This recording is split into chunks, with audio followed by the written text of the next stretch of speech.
Good evening and welcome. Tonight, the People's Democratic Party alleges that the campaign billboards of its presidential and governorship candidates are being destroyed by thugs in Lagos State, seeks intervention of security agencies. Presidential candidate of the new Nigeria People's Party, Rabiu Kwakwanso, promises to prioritize education as he meets with supporters in Ogun State. Labour Party suspends its acting National Publicity Secretary and dissolves the executive of the Ogun State chapter over alleged anti-party activities. On business news, Nigeria's FX reserves remain under pressure as it dwindles further by over $112 million to $36.96 billion.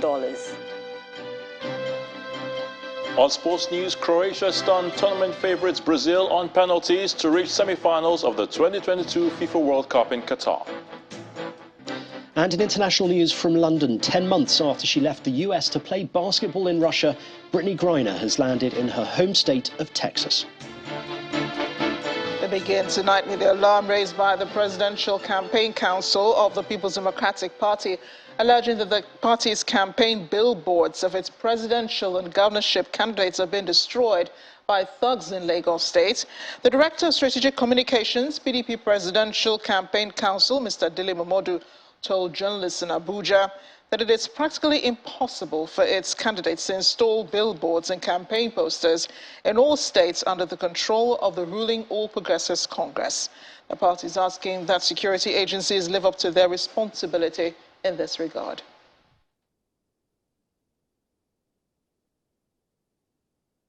In practically all APC states, controlled states,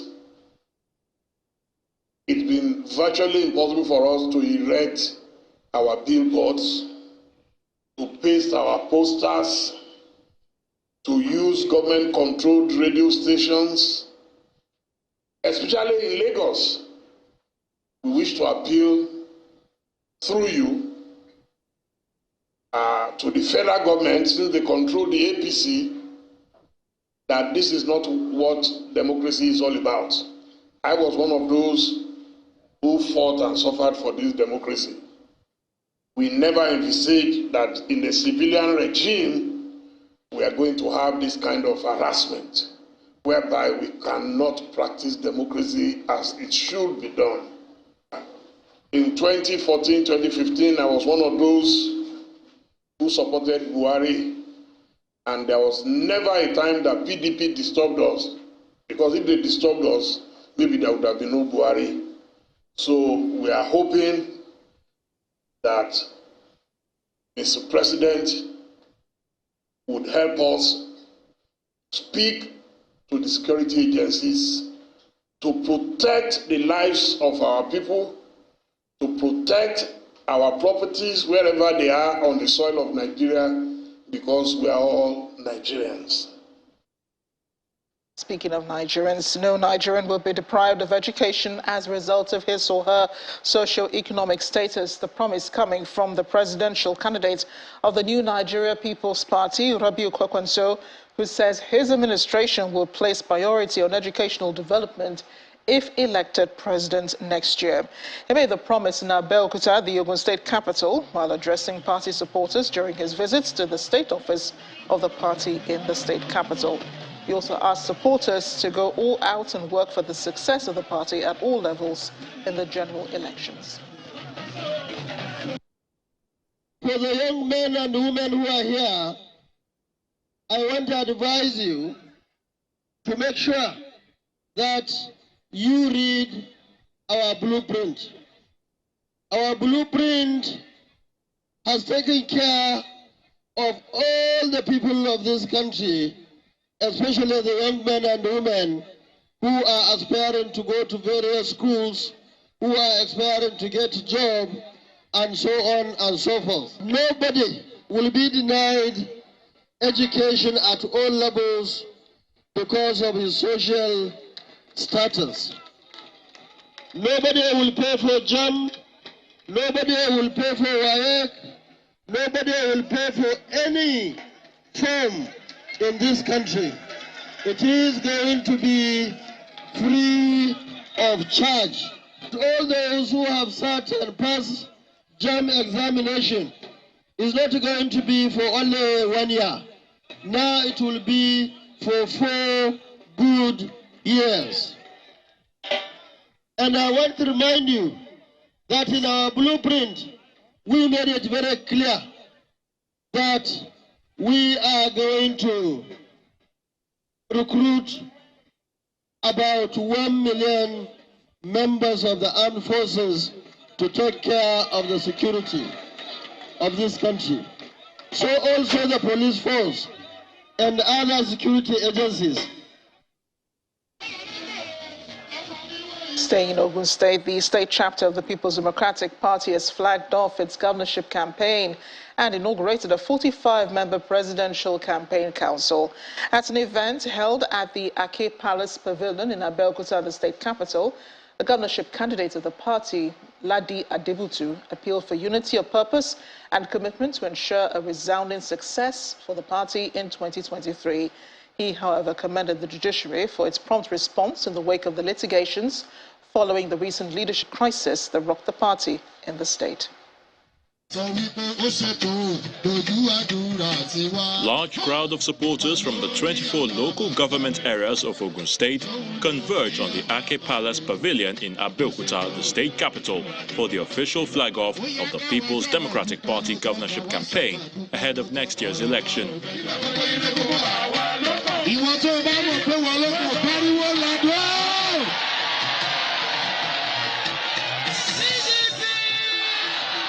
Party leaders and their supporters, leaders of thought, past and serving officials of the party all gather here to express their support for the party, the governorship candidate, and other candidates seeking elected positions on the party's platform. PDP is no longer in court.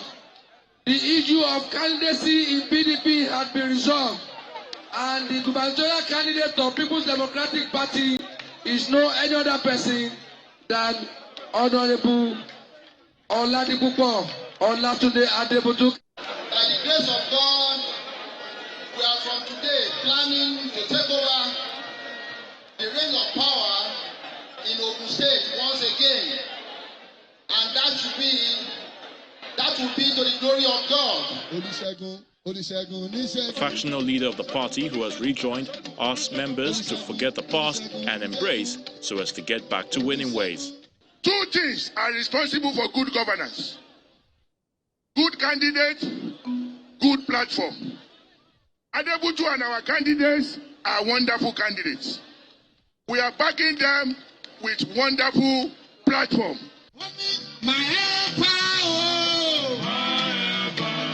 The PDP governorship candidate in Ogun State, Ladi Adebutu, seizes the moment to thank party faithful for their support while the leadership crisis lasted, saying the only way to go is forward.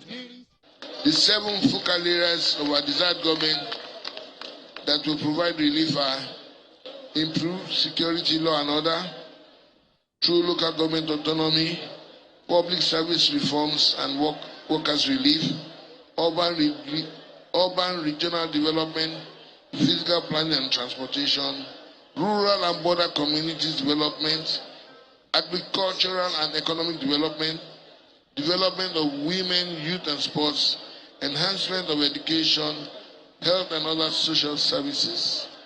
Now that the campaigns have formally commenced, the PDP in Ogun State believes it has what it takes to be victorious at all levels of the political spectrum. Staying with politics, the National Working Committee of the Labour Party has suspended the acting National Publicity Secretary, Mr. Abayomi Arabambi, for anti-party activities. The party's National Secretary, Mr. Umar Farouk, made the announcement at the news conference in Abuja after an emergency meeting of the party's National Working Committee. The party also suspended its Ogun State chairman and dissolved the state executive for refusing to honor the summons by the national leadership of the party regarding the allegations against the Director General of its Presidential Campaign Council, Dr. Doyin Okupe.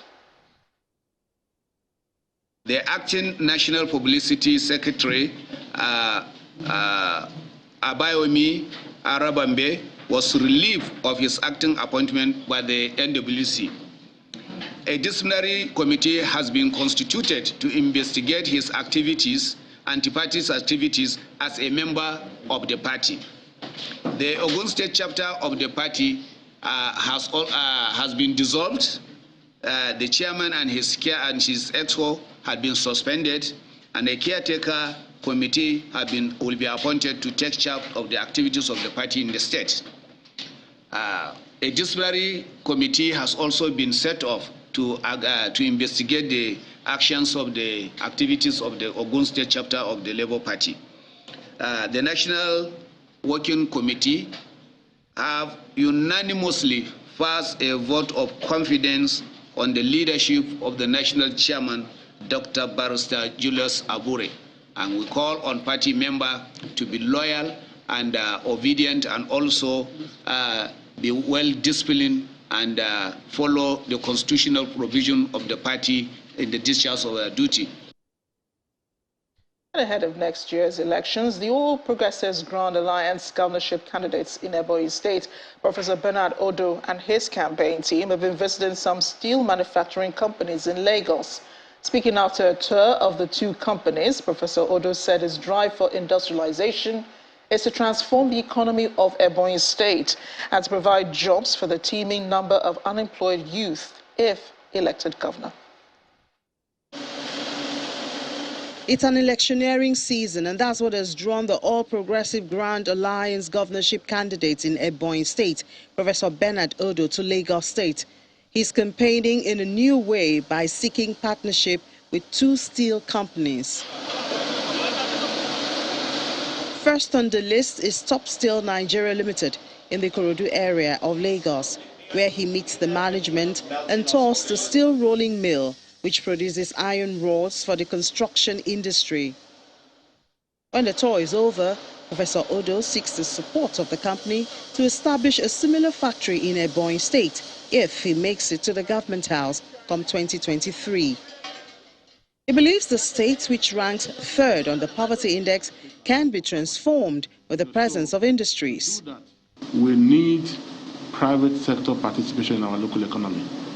And that is what is driving our efforts to ensure that we have partnership, collaboration, and coalition in this kind of domain. So we want to reduce unemployment. We want to give our people the skills to compete, because skill is what is required in doing all of this. We've seen high-level, mid-level, and low-level skilled manpower in this setup. Oh, definitely. There is no problem. Because scrap is available there because there are two things in the industry. Your raw material should be nearby to your company. From here straight to Landcraft Industries Limited in the same area. The company is a leading manufacturer of steel and iron products for different sectors in Nigeria. The governorship candidate has the same message. And we're also excited because they are willing to be part of our governance process to ensure that we'll have a plant like this, maybe not as big as this, but for a start, something that can supply, finished product within our local market. So it's a huge prospect for us, and we're excited about the opportunity to work with them. We will support to start steel industry in Ebonyi State, because most of the raw materials coming from southeast and north. So it is boom infrastructure of Ebonyi State, and we also give more employment for local staff, the Nigerian staff. To put pay to his Lagos visit, the All Progressive Grand Alliance Ebonyi governorship candidate meets Ndigbo Association, who also pledged their support to him. In part two, after the break, the Defense Headquarters clarifies statement by the Chief of Defense Staff, says the military and other security agencies are not under pressure to compromise the 2023 general elections as reported in the media. That's in a moment.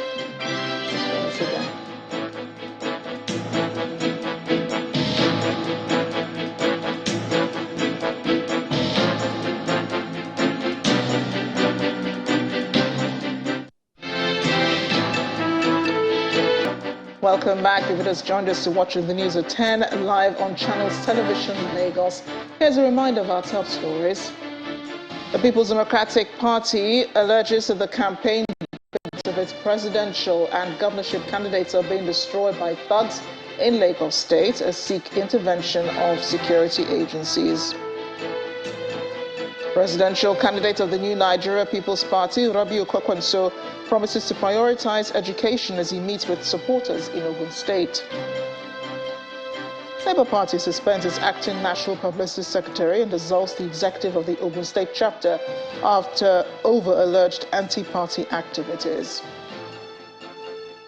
And 10 months after she left the US to play basketball in Russia, WNBA star Brittany Griner lands in her home state of Texas.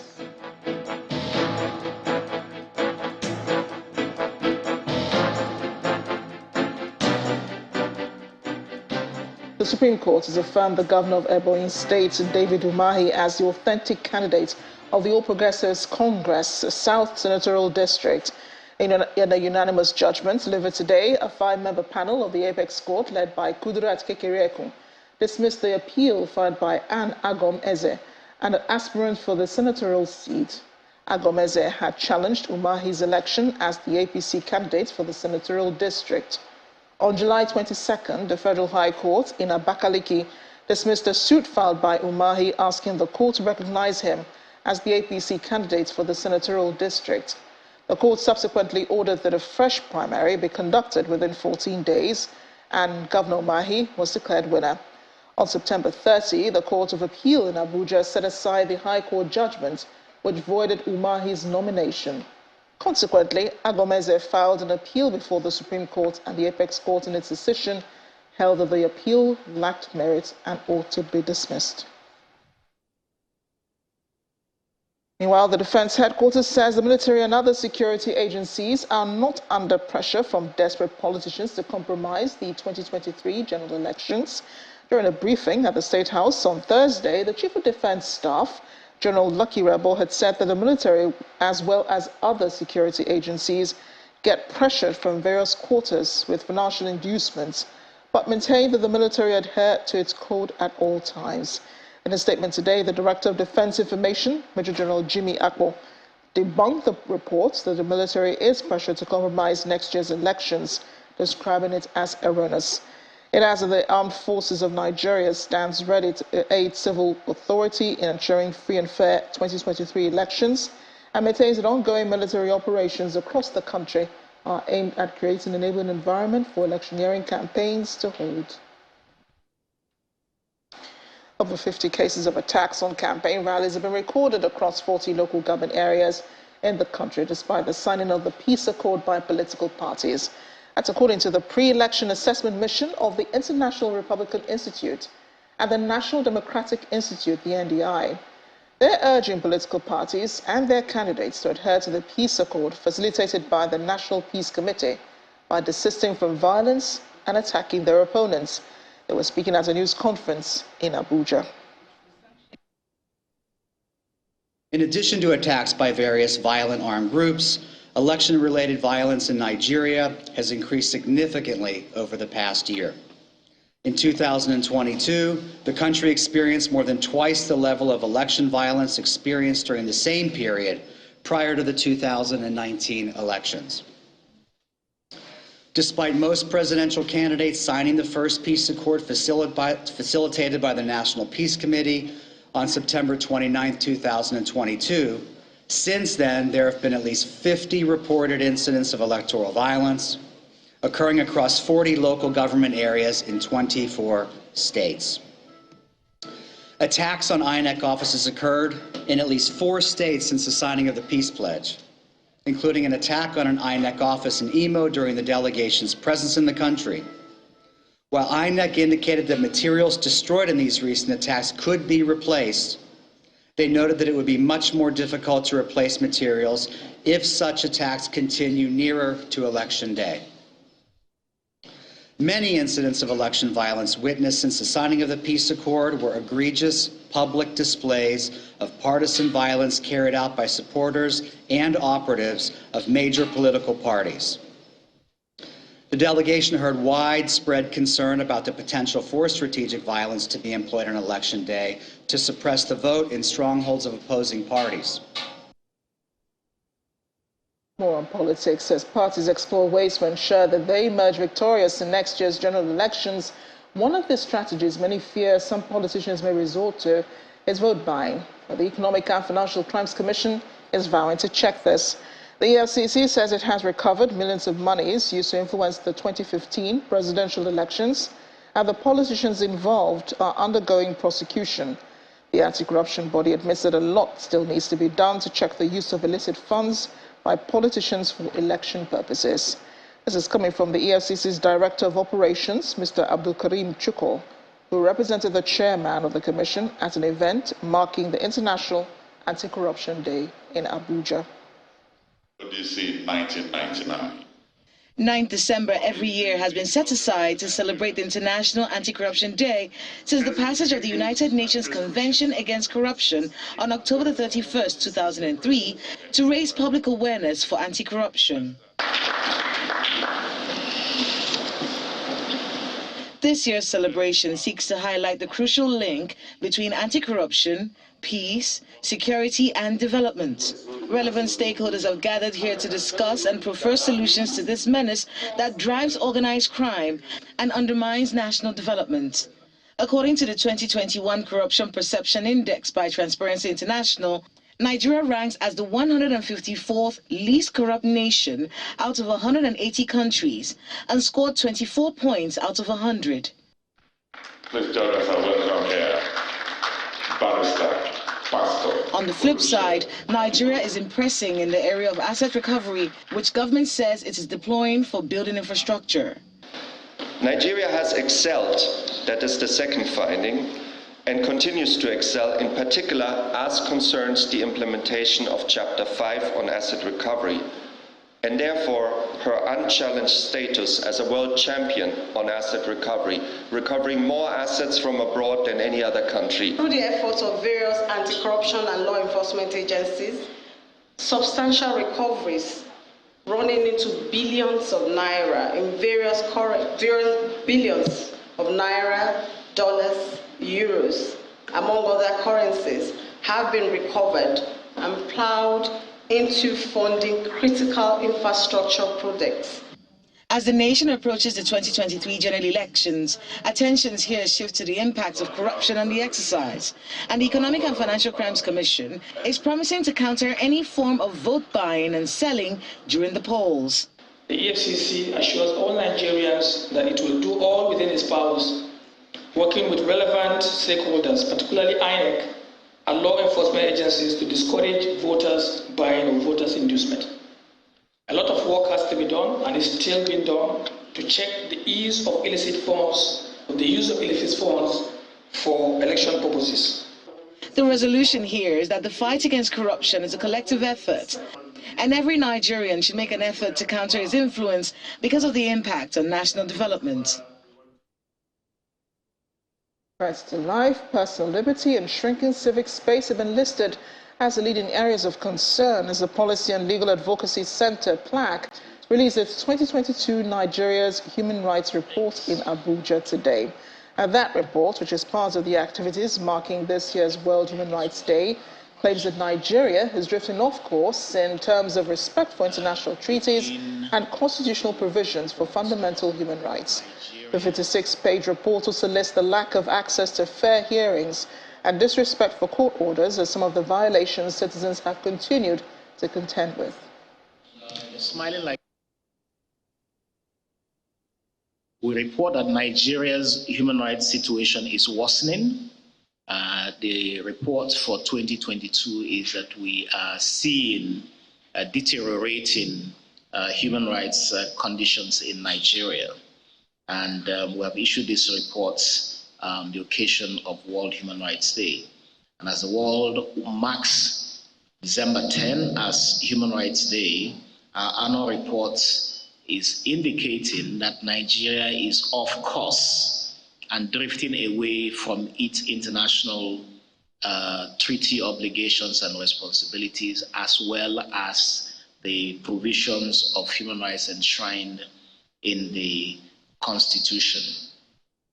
We indicate in the report that Nigeria has failed to protect a vast majority of its citizens from erosion of their basic and fundamental rights. The government is often found complicit in actions that deny human rights rather than enforce it or enhance it.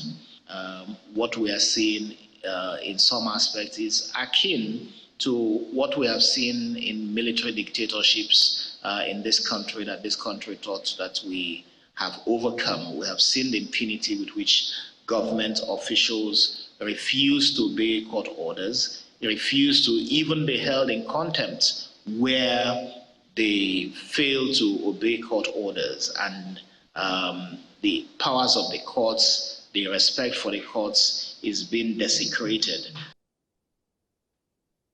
And here in Lagos, as Nigerians await the outcome of investigations by the Lagos State Police Command into the killing of Gafaru Buraimo, allegedly by policemen attached to the Ajah division, friends and sympathizers want the police to carry out detailed investigations so justice can be served. According to them, the shooting was unwarranted, and authorities need to look into issues of extrajudicial killings by policemen.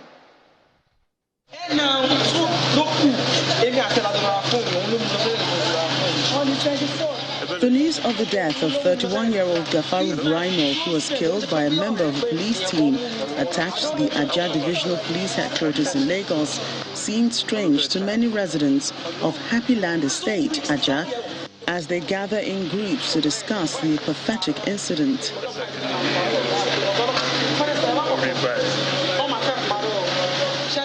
At the victim's home on John Agabu Avenue, friends return from the burial of Gafaru Olabisi Buraimo. The burden of grief is written on the faces of family members and sympathizers as they recount the last moments with a young man who loved all and was loved by all. Those police were driving by. They stopped to pick a guy that was selling black market, which is due to the fuel scarcity. The guy was not like, sir, this guy happens to be a brother in the street. This is what he do to make a living. You guys should understand. At least have sympathy with him, blah, blah, blah. They're like, no, they're going to take him in. There's one Aboki man that used to sell all these drugs, night drugs. So they had to pack that guy. This guy was now dragging with them. He has never said anything wrong. He was not even the one that committed atrocity. And there was no even, there is no even any crime that happened at that point. Justice tops their demand for a friend whose life came to an end days before he was meant to travel abroad. I don't want to lose my friend, but in the long run, I lost him. Very, very, very, very disheartening, very, very painful. We all feel disappointed, we feel betrayed. And those that we thought they are to secure us, they're still the one, pulling the trigger at us. It's very, very bad. Gafara is a cool person, no ramification. Doesn't fight, doesn't quarrel, he goes his ways. Very calm person. We just want justice. We want justice. We want justice. Some residents of Ajah had besieged the police station and other major roads in the area to protest his murder. Hours after, policemen from the Rapid Response Squad dispersed the protesters to restore some sanity on the highway.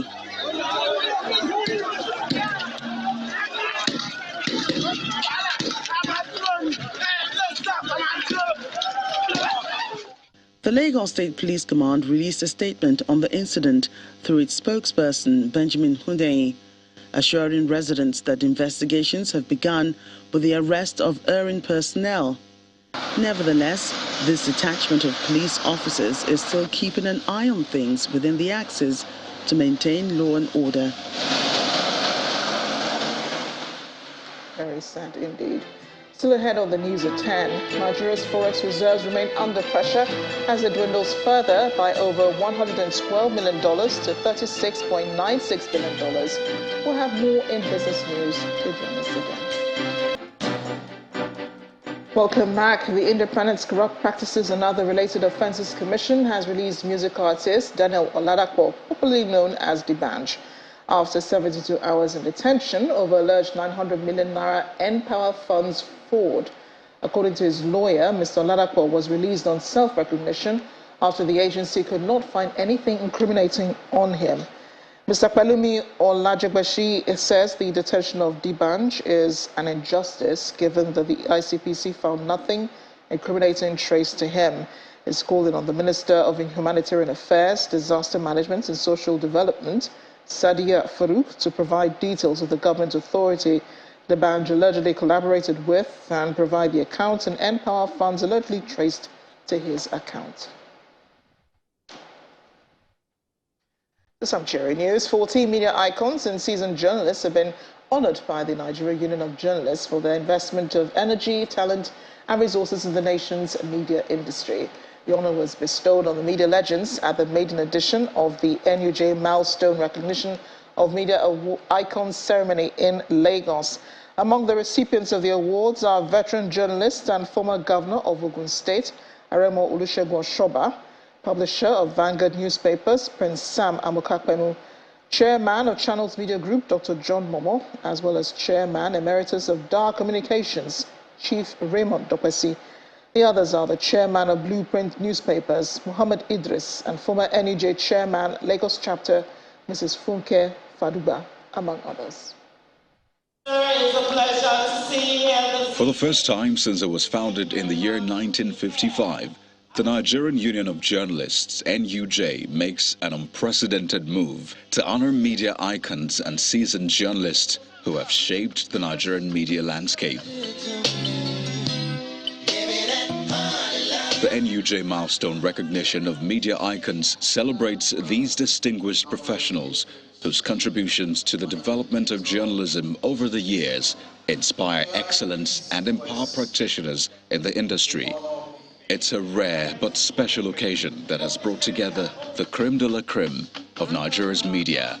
The awardees have invested their time, talent, and resources to the media, and this ceremony is to sing their songs. The national president of the NUJ, Mr. Chris Isaguzo, speaks on why the efforts of these media legends are recognized. It is a thing of pleasure to note that our recipients today have worked assiduously towards the growth of journalism over the years. You've worked to promote press freedom, which is one of the key drivers of democracy globally. The chairman of the event and former governor of Ogun State, Aremo Olusegun Oshoba, recommends an NUJ database for registered practicing Nigerian journalists. It's about time the NUJ should open a website at which all of us must register as member under the control of the NUJ. And anybody who is not registered on that website must not be recognized as a practicing journalist. That he is a veteran journalist. Then the climax of the ceremony, with Aremo Oshoba as the first awardee. Wow. Can we please applaud Aremo Olusegun Oshoba? Then together with the national president, they stepped down to honor Prince Sam Amuka, veteran journalist and publisher of Vanguard newspapers. Dr. John Olache Momo, O-O-N-N-P-O-M. Chairman of Channels Media Group, Dr. John Momo, is honored, as well as engineer Raymond Dopesi of Dar Communications, chairman of Arise Television, Mr. Nduka Baigbena, represented by Oba Adeoye, senior correspondent with Arise Television, former chairman of Lagos NUJ, Mrs. Funke Faduba, and Alhaji Muhammad Idris, the chairman of Blueprint newspaper, among other media legends. Engineer Raymond Dopesi, chairman emeritus of Dar Communications, who spoke on behalf of the awardees, expresses his appreciation to the organizers for the award and pays tributes to journalists in the country. The journalists in this country have played and made all the sacrifices, and in most cases lost their lives in order to ensure that we still have a united Nigeria. Other recipients also feel proud to have been honored. We are all proud, all of us. We should recognize ourselves for what we do to others. This is a great acknowledgement. This is my first award. Well, I feel great. I feel happy that those that we employ, those that are helping us to perform our duties, have recognized the roles we have played for nation building. We feel very happy. We feel very honored today. This first NUJ milestone recognition is an appreciation to iconic media entrepreneurs and is expected to be held annually.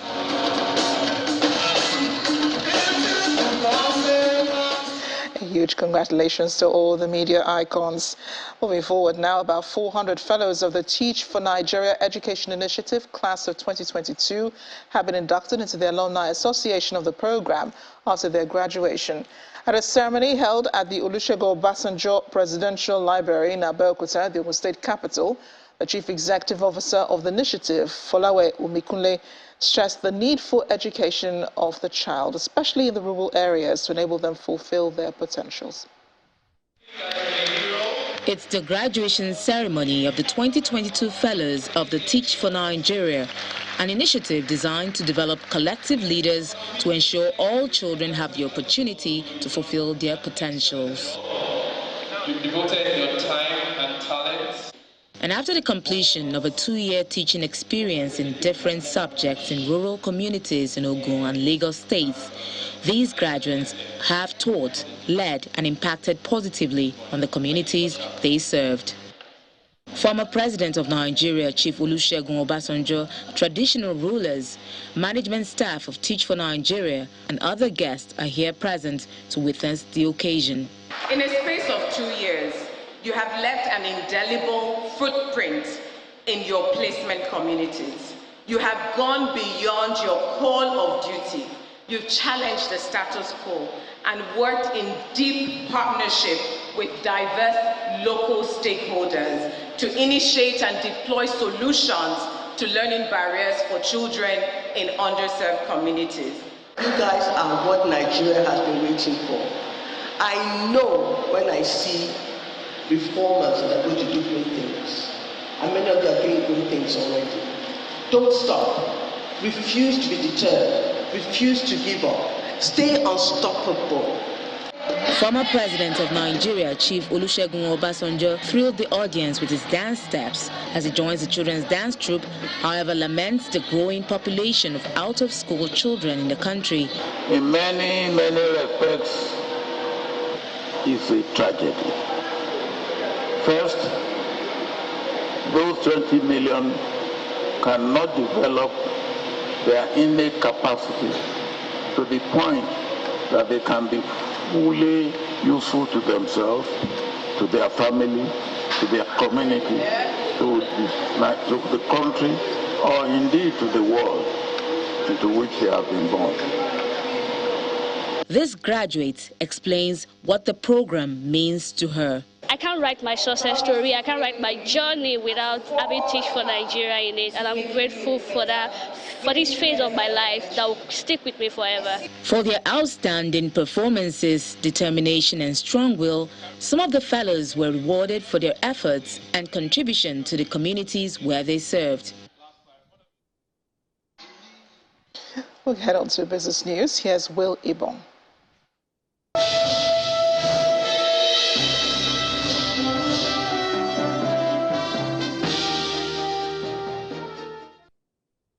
Thanks, Amarachi. Nigeria's forex reserves have continued on its path of decline as it fell further this week by $112.75 million to stand at $36.96 billion. That's according to latest data from the central bank's website as of December the 8th. Meanwhile, as FX reserves remain under pressure, the central bank says its cash withdrawal policy announced this week is part of a broader strategy to control forex demand. Now, the African Development Bank, AFDB, and the World Bank have launched the 5th edition of reports capturing the state of power sector regulation in Africa and across the world. The AFDB's Director for Energy Financial Solutions, Policy and Regulation, Wale Shunibara, says The establishment of robust legal and regulatory frameworks has created enabling environments for private sector investment. However, World Bank Chief Economist for Infrastructure Vivian Foster notes that while progress has been made with the establishment of regulatory frameworks, the Global Electricity Regulatory Index report shows some systematic gaps, particularly with regard to regulatory independence and the practice of tariff regulation. Outside of our shores, the UK government has announced one of the biggest changes of financial regulation in more than 3 decades. According to the Chancellor Jeremy Hunt, the package of more than 30 reforms will cut red tape and turbocharge growth in towns and cities across the UK. He adds that rules introduced after the 2008 financial crisis will be reviewed as well, and this includes the senior managers regime and so-called ring-fencing rules. Still in the UK, more than 100,000 postal workers have begun the first of a series of strike action that threaten to disrupt deliveries across the UK in the run-up to Christmas. This comes after the failure of talks to resolve a protracted and bitter dispute over pay and conditions. The Communications Workers Union, which has planned 6 days of strikes in December, has organized a protest by Royal Mail workers at the Houses of Parliament in central London on Friday.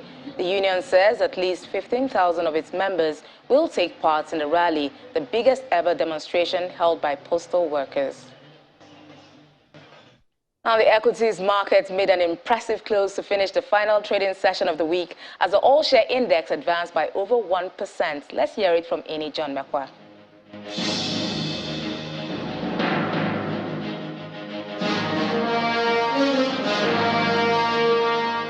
Thank you so much. Welcome to the stock market report. Well, in a surprise move, the bull made a quick comeback as the market rebounded at the close of Friday's trade.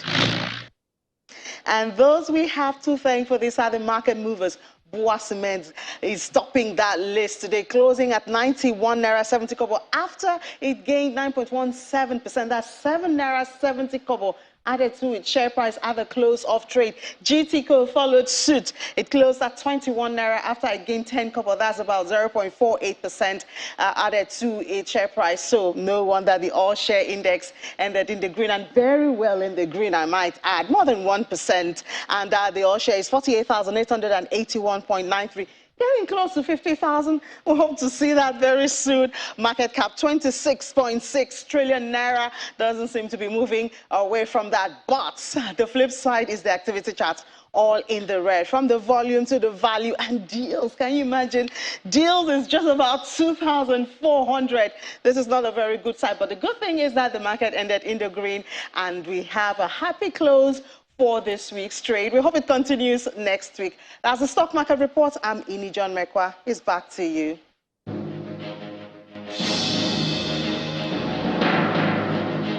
And that's it on Business News. It's back to Amarachi for the rest of the news at 10. Thanks a lot, Will. Russian President Vladimir Putin has warned any country that launched a nuclear attack on Moscow would be wiped out, and Russian weapons could forcefully respond. He says while Russia has no mandate to launch a preventive first nuclear raid, unlike the United States, Russia's advanced hypersonic weapons would ensure Russia could respond forcefully if it came under attack. And this comes as U.S. basketball star Brittany Griner arrived back in the United States today. Simon Pusey has more in Around the World in 5. Good evening and welcome to the channel's studios here in London with your international news around the world in 5.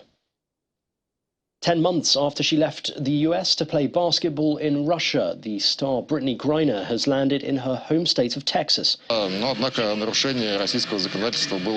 Russian state media showed footage of Griner as well as the notorious arms dealer Victor Bout, who she was swapped for.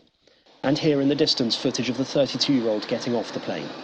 Griner was jailed for carrying cannabis oil at a Moscow airport in February and was exchanged for Russian arms dealer Victor Bout on Thursday. She was flown into San Antonio, where she will receive medical care. Russia's emergencies ministry has said a huge fire has ripped through a major shopping complex on the edge of Moscow, killing at least one person. Video of the blaze showed explosions at the massive mega Khimki Mall. Arson is being investigated as a possible cause of the fire, but an electrical fault is thought to be a more likely trigger. The centre had housed major Western retail outlets until they pulled out after February's invasion of Ukraine. The fire spread across the roof of the OBI superstore at the complex and at one point covered 18,000 square feet. Somalia's president has made a plea to international partners that they should see the positive developments in the country rather than focusing on a story of troubled insecurity.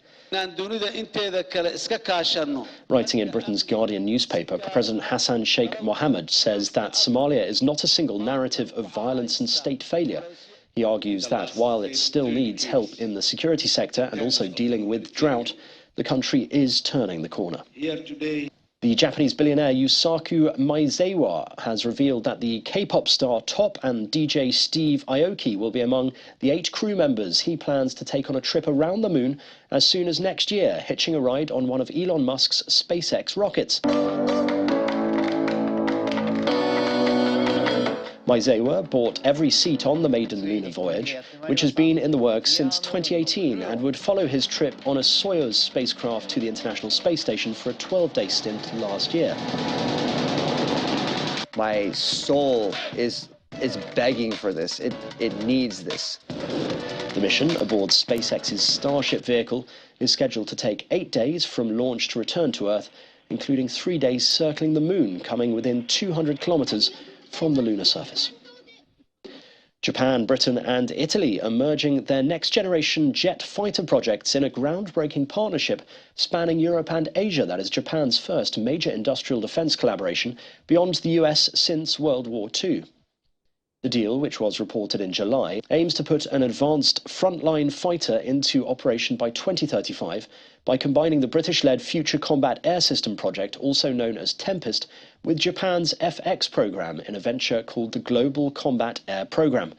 British Prime Minister Rishi Sunak said the deal will keep the country safe from emerging threats, as well as creating thousands of jobs.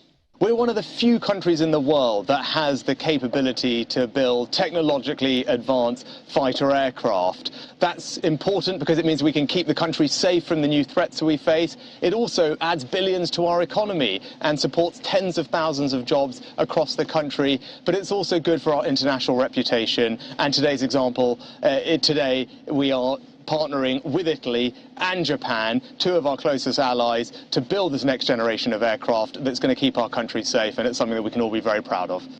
And a 12-year-old boy has completed 974 keepy-ups outside Stadium 974 in Doha as he campaigns for social justice and charity.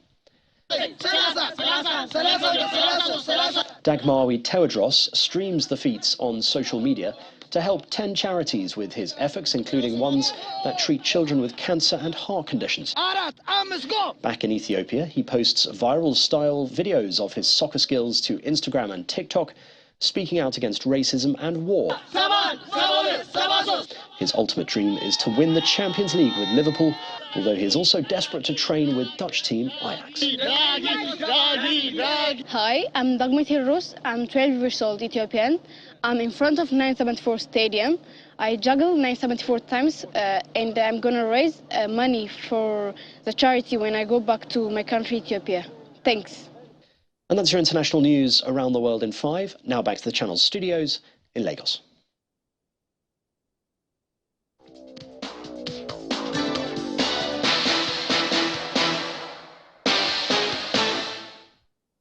Many thanks, Simon. Welcome to Sports News. Tournament favourites Brazil have been knocked out of the FIFA World Cup on penalties as Croatia kept their nerve to edge through to the semi-final stage. Neymar netted his 77th goal for Brazil, moving him level with legend Pelé for the country's all-time men's goal-scoring record. But it wasn't enough, sadly, as Croatia hit back with just 4 minutes to play through Bruno Petkovic. Croatia scored with all 4 of their spot kicks as Rodrigo was denied by the brilliant Dominik Livakovic, and Marquinhos' crucial fourth effort struck the post. In the second quarter-final of the day, the Albiceleste of Argentina are through to the semi-finals of the World Cup after a dramatic win over the Netherlands.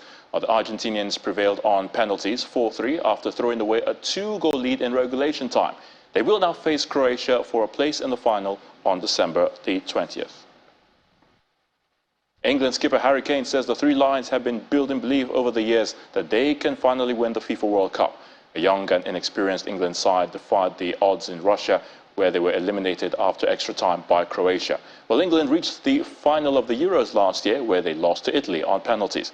But Kane says he's confident they can dethrone the world champions France when they meet in the Saturday's quarter-final. And the Super Falcons of Nigeria maintain their 45th position in the latest FIFA ranking released today. Well, it's been a tough year for the Super Falcons, who lost the African crown to the Bayana Bayana of South Africa in Morocco and are winless in their last 5 outings under coach Randy Waldrum. All the Super Falcons still maintain top spot in Africa, while South Africa, Cameroon, Ghana and Cote d'Ivoire complete the top 5 teams on the continent. World champions, the United States, retain the top position despite winning only 1 of their last 4 games. So Germany moved to the 2nd position, with Sweden dropping to the 3rd position. England and France complete the top 5 teams in the world. Well, the next ranking will be published in March. And that's a wrap on Sports News. I'm Ayotunde Balogun. It's back to you, Marachi.